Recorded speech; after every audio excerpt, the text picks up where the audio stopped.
Bom dia, galera. Vamos tratar aqui sobre o assunto de firewall. Um, um tema que é bastante recorrido assim no nosso dia a dia para quem é usuário de computador. Ele trata-se de uma solução de segurança do sistema, mas eu vou começar aqui esse orientador Arthur, porque vai orientar vocês durante essa passada sobre determinado tema. E vamos começar. Eu vou explicar basicamente qual é o conceito, vou explicar os tipos e depois algo mais relacionado. Ou seja, o firewall ele trata de uma solução do sistema, que a partir das regras predefinidas, ele analisa o tráfego da rede, para precisar quais operações de recepção ou transmissão de dados podem ser realizadas. Ou seja, ele que vai analisar todo o tráfego presente na rede. Seu próprio nome, que é parede de fogo, já mostra que essa projeção trata-se de uma barreira de defesa. Seu objetivo é liberar acessos genuinamente permitidos a bloquear aquele tráfego indesejado. Firewall pode ser comparado à entrada de uma festa. Você sabe como você vai entrar na festa, tem um porteiro, etc. Se quiser entrar, precisa obedecer algumas regras, ou seja, você vai ter que levar identidade, vai ter que ser maior de idade, não portar nenhum objetivo de faca, arma, algo que vai levar, que vai comprometer sua segurança, a segurança daqueles que estão ao seu redor, né? Dessa forma, essa solução de segurança impede ações maliciosas, pois conseguem antevê-las e combatê-las, entendeu? Então, aqui a gente vai falar sobre os tipos de firewall.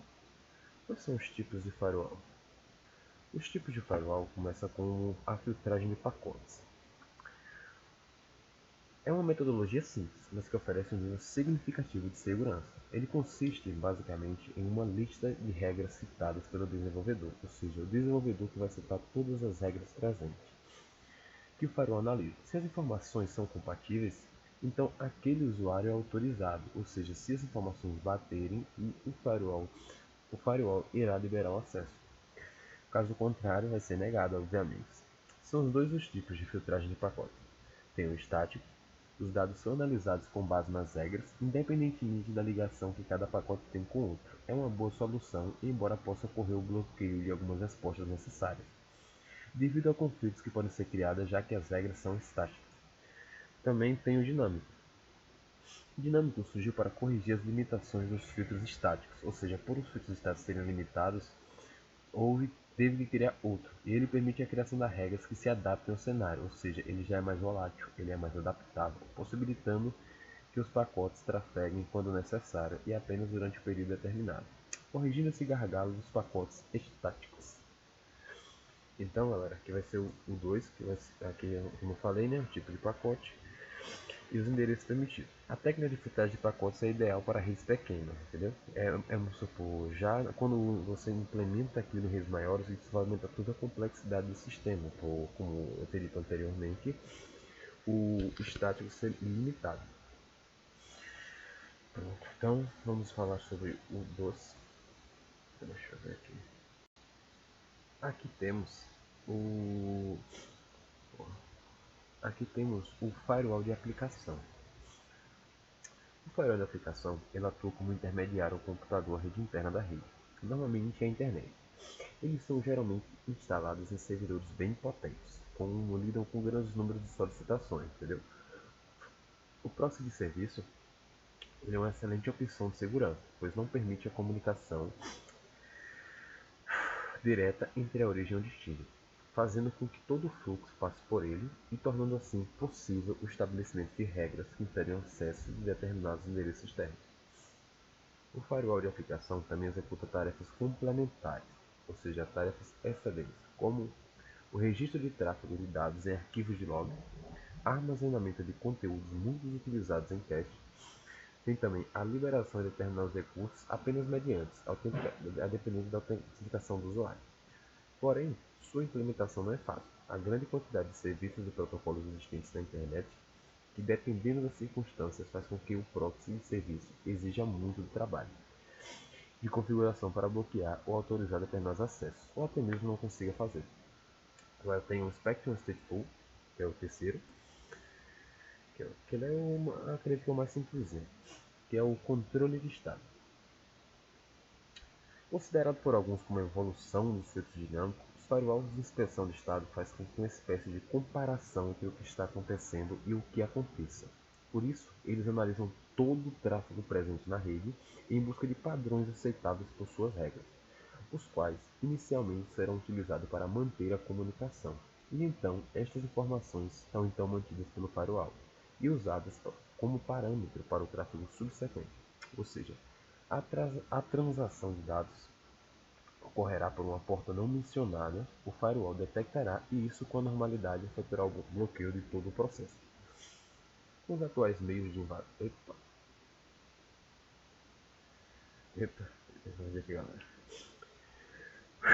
Com os atuais meios de invasão e roubo de dados difundidos pela internet, para manter sua segurança e protegida é preciso investir em métodos eficazes de defesa. Entendeu?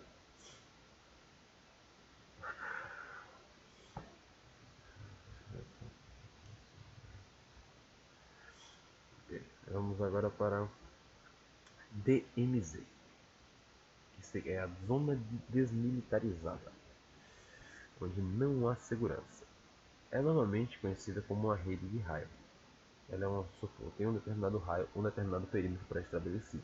Em outras palavras, DMZ é uma subrede, que pode ser física ou lógica, depende, contendo e expondo serviços internos para o lado externo, ou seja, expondo um serviço, computador ou dispositivo totalmente à internet e a outra rede desejada.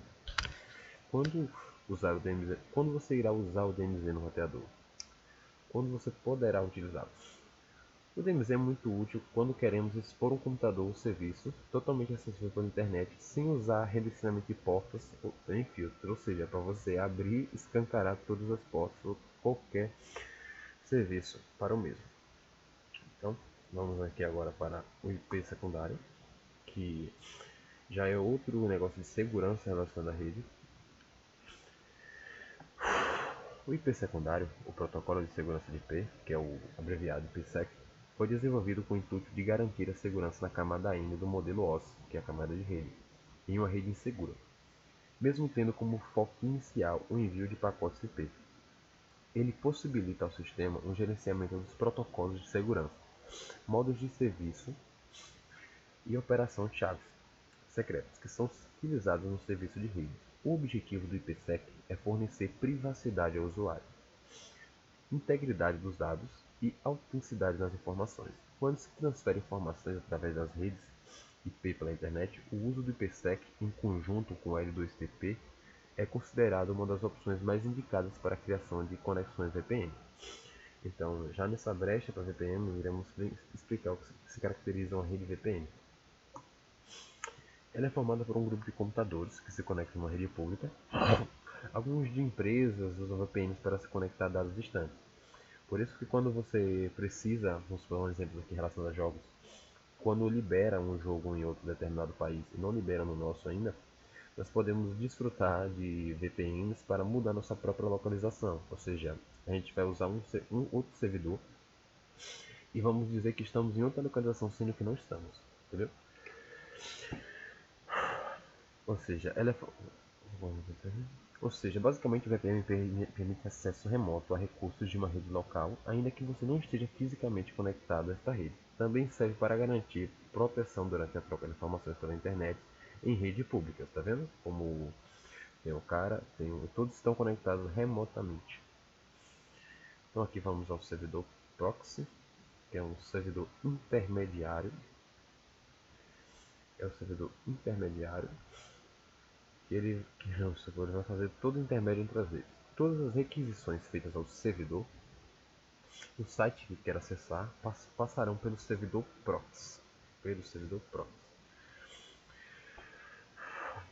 Ao chegar no site, o IP do proxy fica registrado no cache do seu destino e não o seu. É pelo IP que os hackers conseguem invadir o seu computador, portanto deve-se manter o nível de segurança do seu gateway.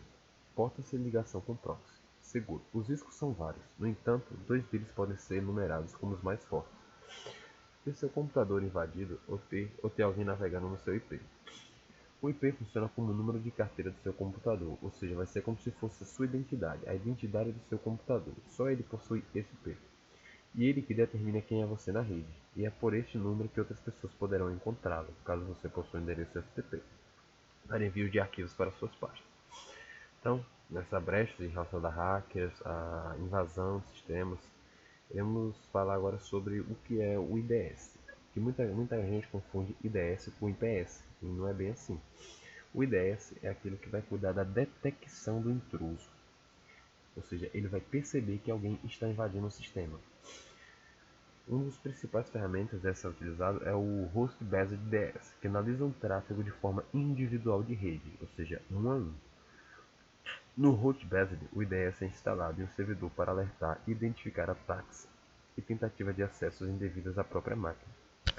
IDS, baseado em rede também, tem por objetivo detectar ataques que analisam os pacotes que trafegam em redes através de uma escuta e um segmento de rede, como sniffer farejador.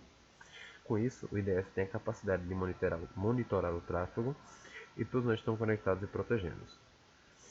Então, aqui também tem mais outras questões que é o IDS baseado em host, ou seja, esse IDS ele é instalado em um host e que será alertado sobre ataques ocorridos contra a própria máquina. Este IDS avalia a segurança deste post como base em arquivo de log do sistema operacional. Por exemplo, corta essa parte aqui, tem grande importância, pois fornece segurança a todos os tipos de ataque do firewall e é um IDS baseado em rede, não detecta, com a base em protocolos criptografados estão localizados no destino da informação. Então aqui, né, eu vou explicar a diferença de IDS para IPS, que IPS é o sistema de prevenção, ou seja, ele vai cuidar da prevenção antes da própria invasão, enquanto o IDS já supondo que já está invadido e tem que detectar quem está invadindo. Então temos aqui o IDS. O IDS e o IPS são projetados para diferentes propósitos, mas suas tecnologias são semelhantes, como havia dito. A aplicabilidade do IDS se justifica em situações em que é necessário explicar o que aconteceu em um ataque, enquanto o IPS